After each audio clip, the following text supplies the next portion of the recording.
Okay, cool. All right, so I'd like for you to find a posture that's not too relaxed. You could lean back right now and feel what too relaxed would be like. Try being too upright. Let's try that now. Be as upright as you can. How does that feel? Feels kind of weird, right? Rigid. And now find that middle spot. And I was gonna offer like our solidarity with PE. PE's sitting on the floor right now in the gym. So what would that be like? And if you want to offer like support for them, you're going to try and sit without touching the back of your chair, like they're sitting right now. So try that. See if you can stack your spine, and what would that be like if you didn't need the chair to help you sit? Is your core strong enough to feel that support on your spine? That's the practice of being aware of your body. So kind of feel your body. How does the spine feel sitting like this? Could you do it for 10 minutes? PE's going to do it for 10 minutes. I think you could do it too. So I'm sitting right now in the middle of my chair, not using the back. I'm using my spine to support me, my core. And I recommend putting your hands on your lap. And if you could, close your eyes right now. So now you're no longer distracted with sight.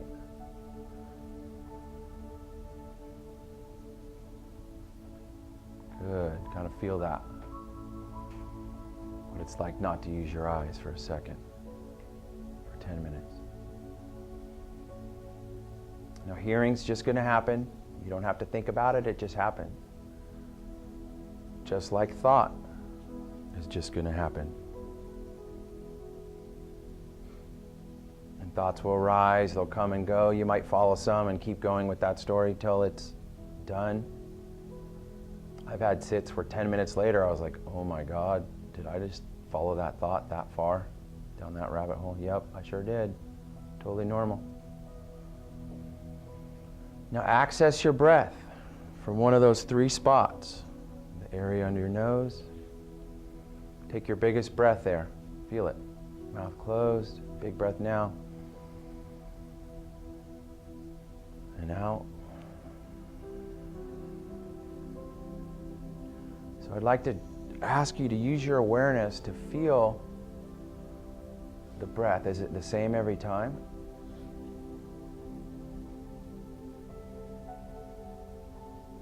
What would it be like to have the same amount of breath every time? Could you do it?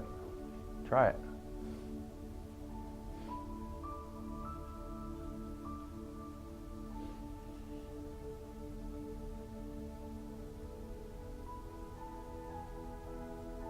Be aware of the quality of your breath, how each one's different. It's always been different. There's never been 2 breaths exactly alike. Put your awareness into that idea. Let that be what you think about, how each breath is different. Appreciate it.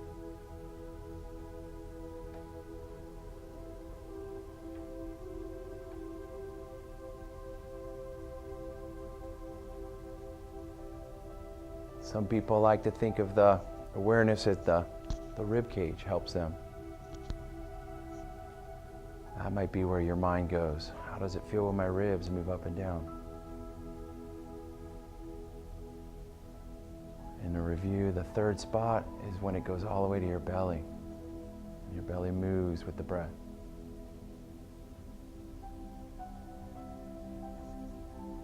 So stay with the breath, whatever spot works for you. And I'm going to say a few things about mindfulness. I tell a story. It's a basketball story, so if that's not your thing, just kind of think of it as a metaphor. So Phil Jackson, pretty famous player, learned mindfulness. And he thought, what if I teach it to my basketball team? So he tried it. And Michael Jordan turned out to be really good at it. Scottie Pippen was also pretty good. He even calmed down Dennis Rodman, if you know his history. It's pretty funny to think that he could meditate just like we are. But they used their breath, and they ended up winning 6 world championships in pretty exciting fashion. one of the main players on that team was a guy called Steve Kerr, and he was really good at it, this mindfulness. He took it to the next level. And Phil Jackson decided to try a new challenge. Could he teach another student to be good at this? Shaquille O'Neal. And then a young kid came along named Kobe Bryant, who was already practicing mindfulness before he met Phil Jackson.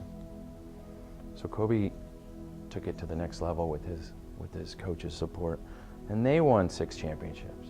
Pretty cool. And Steve Kerr was kind of thinking, maybe I want to coach. So Golden State offered him this great position with the full idea that he was going to teach those players mindfulness. And one of his best students is Steph Curry or Draymond Green. If you knew anything about Draymond Green in college, he could not control his emotion. And through this practice, Draymond learned to be steady, like calm in the face of adversity. He did lose his cool, and he got in trouble for kicking somebody a few times, fortunately for us. And he got kicked out of the game, and we ended up losing that championship. But we were right in it. We had a chance. But I bring up that long story because that's an example of what this could do for you if you just practice. So now turn your thoughts from that story to your breath again. Drop in to that awareness. Feel your chest rise and fall. Feel it move in through your nose. Or feel it move your belly.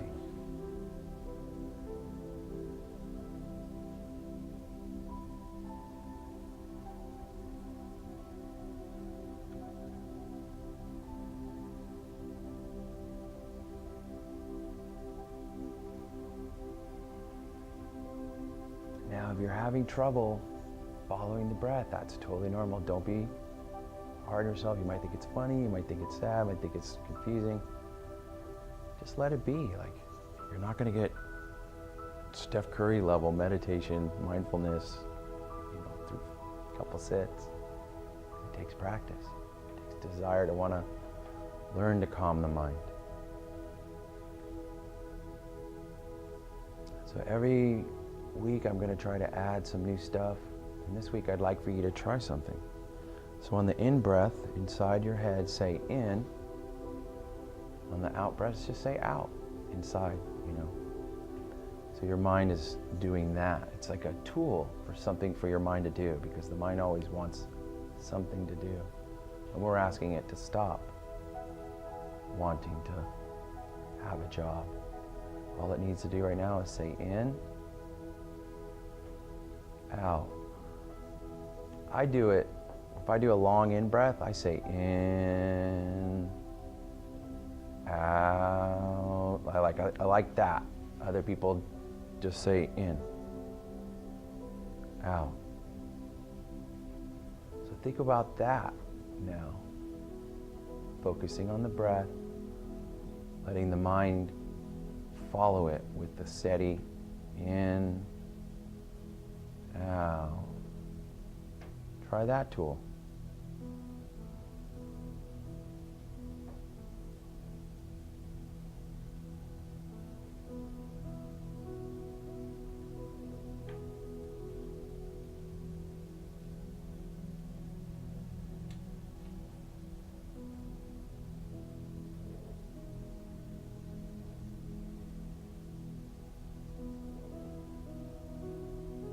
Next week we're going to incorporate a sound bowl where I hit the bell, the bowl rings, and you're able to follow that with your thoughts. Excited to try that next week. This week was a very good sit. I appreciate your effort. Thank you for your attention. Now you kind of open your eyes and allow your body to come back to this. I like to shake it out a little bit. Do what you like to do. and have a great Friday.